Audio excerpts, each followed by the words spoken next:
Now Derek has told you what Herschel will find out about our village in the universe, and there's a wide world outside the village. And what I'm going to tell you about is what Herschel will tell us about galaxies. So here are a few galaxies. Many of you will know what galaxies look like, but some of you may not. Up here is the nearby cluster of galaxies Virgo. Each of these things is a galaxy. Down here is a small group of galaxies like the group in which we reside. And our galaxy from the outside will probably look something like this. And we live in a kind of suburb of the galaxy. Now, a galaxy typically contains about 100 billion stars. But the universe itself contains far more galaxies than the galaxy contains stars. So the universe, the observable universe, contains at least 10 to the 15 galaxies. That's 1 followed by 15 zeros, which is 10,000 times more than the number of stars in the galaxy. Now, Cardiff had a huge role in building Herschel, as Peter's talked about. But the other thing that we're doing is we're heavily involved in the science. And of the 5 main surveys of the universe outside our galaxy, Cardiff is actually leading 3 of these, and we're heavily involved in a 4th. Now these pictures, of course, are optical pictures, and you'll be used to pictures like this. And up on the left-hand side is another optical picture.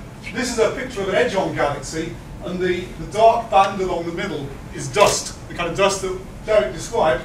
And the dust, the small grains of solid material, is hiding the light behind.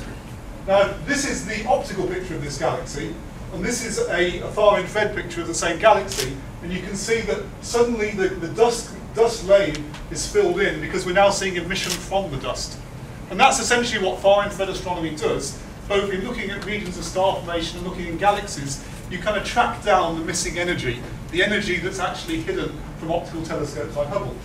So roughly half the energy emitted by all galaxies and stars ever has been absorbed by dust, and is only possible to observe it with far-infrared telescopes like Herschel.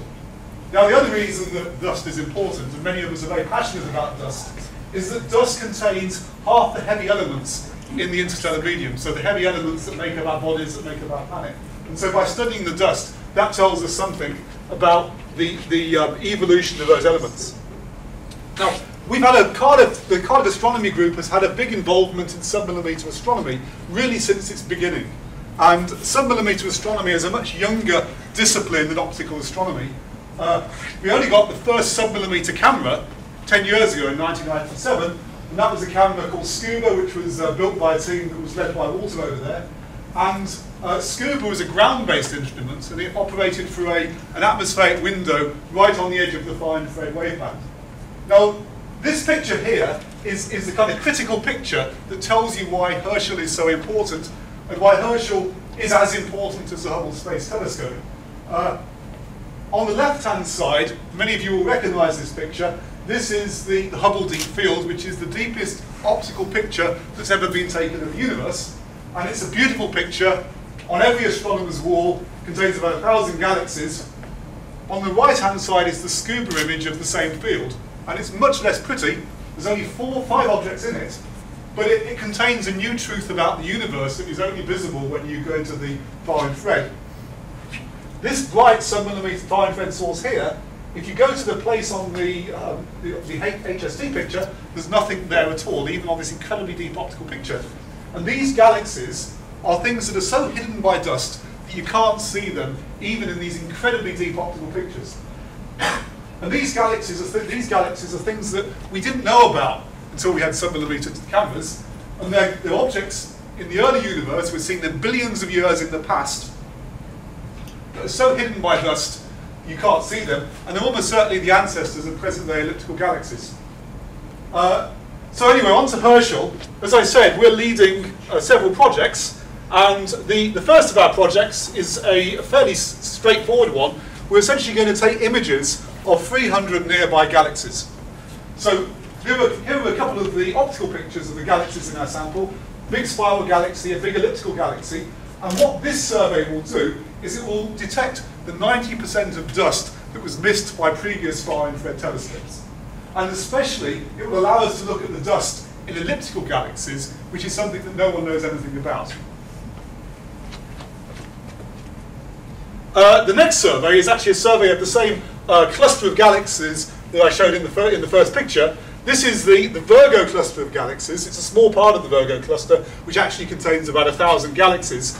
And we're going to survey the whole region, and this will allow us to study the individual galaxies, but a big goal is to see whether there's dust anywhere between the galaxies. So in the dark bits of the optical picture where you can't see anything, we're going to see whether there's dust there, because there's some circumstantial evidence at the moment that there might be lots of dust outside galaxies.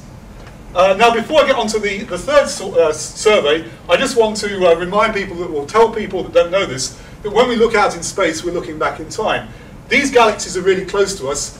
They're only about 65 million light years away. But because they're 65 million light years away, that means we're looking 65 million years back in time, and we're seeing these galaxies as they were when the dinosaurs were around on the Earth. So we're actually looking directly back in time. And in the next of the surveys, we're going to look much further back in time. The next survey is a thing called Hermes, which will detect about 100,000 galaxies. And if you look along this, don't forget about all the details of this diagram. Each of these points is a guess about where a galaxy will be. And the thing along here to look at is this is time in billions of years. And our simulations suggest that we'll find galaxies with Herschel up to about 10 billion light years away, which means that's 10 billion years back in time. And then by studying what galaxies look like at different times in the past and seeing how galaxies have changed, we can try and understand how galaxies have evolved and how they formed in the first place. Then finally on to the biggest of the surveys, my personal favourite, the Herschel Atlas will survey an area of sky 4 times larger than all the other Herschel surveys combined. And this has got many goals, but one of the things that we're kind of hoping in this survey is that because we're surveying such a big area of sky in a wave band which is completely unexplored, then we might find new types of objects, because every other time that an electromagnetic window has been opened up for astronomy, people have discovered new kinds of things.